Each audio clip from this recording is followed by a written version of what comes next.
この場所は夜にだけ開く少し変わった預かり所です。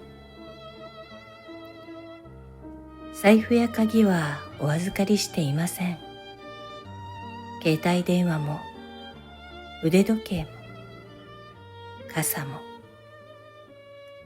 そういうものは昼の管理人さんのお仕事です。ここでお預かりしているのは、今日少しだけ置いて帰りたくなったもの、目には見えないものばかりです。どうぞ安心してください。朝まで大切にお預かりします。それでは本日の受付を始めます。